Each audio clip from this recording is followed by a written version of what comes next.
Kuja bana. Asante.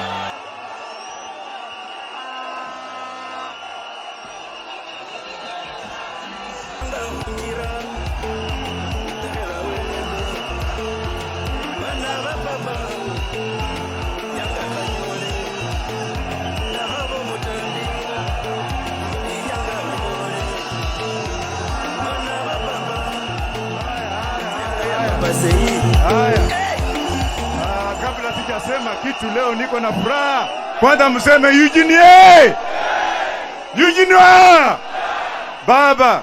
Baba leo niko na furaha. Baba niko na furaha sana.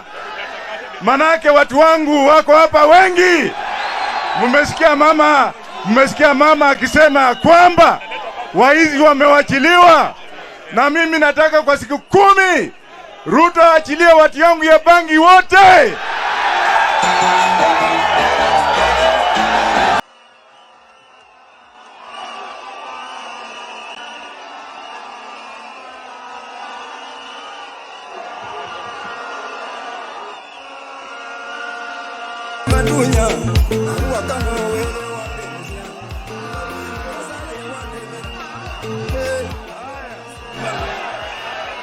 Nataka kuongea machache manake niko na furaha. Na mtege masikio, tegeni masikio kamili. Mnatega masikio. Mimi nimekuwa nchi karibu 5. Nikisema nchi unasema ndio. Nimekuwa Uganda, Angola, Mozambique, Namibia na Ethiopia. Na mmeona ile ilifanyika huko. Ya 3, kuna njama ya kunitoa kwa baba.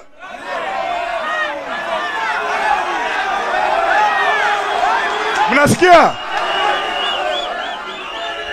Ruto ameona ya kwamba Wajackoyah na baba wakiwa pamoja, ila akili hao watu wawili, ukiongeza na Kalonzo, ukiongeza na Martha Karua na Eugene Wamalwa, mnaelewa? Sasa natumia pesa na Ole Kina pamoja na Kioni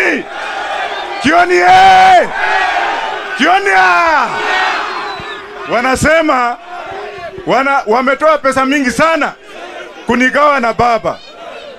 Wapi Hamisi? Hamisi kuja hapa. Na mwenzako kuja hapa. Kujeni hapa.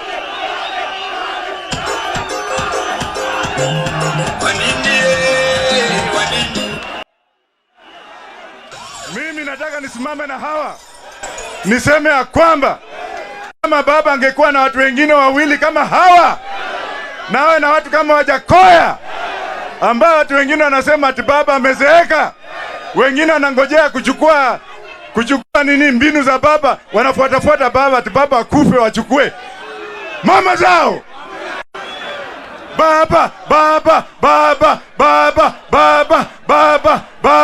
Baba. Yeah. Alafu ya mwisho nataka niseme hivi, bwana Eugene Wamalwa, mimi na Eugene pamoja na mheshimiwa Paranya kutoka mkoa wa Magharibi na Kawaluya wote tumejitolea. Tunamwangalia ndugu yetu Paranya atuongoze, mimi na Eugene tushikane na baba, tutembee na baba, tuende kila mahali na baba. Na baba akiwa njiani, mimi niko na jeshi langu. Alafu ya mwisho ni gavana hapa akaya akijua baba ndiye alinipeleka parliament, nini kwa governorship. Gavana hapa akaya akijua kwamba next election Eugene. Asante sana. Asante. Mumefurahia Wajackoyah? Sasa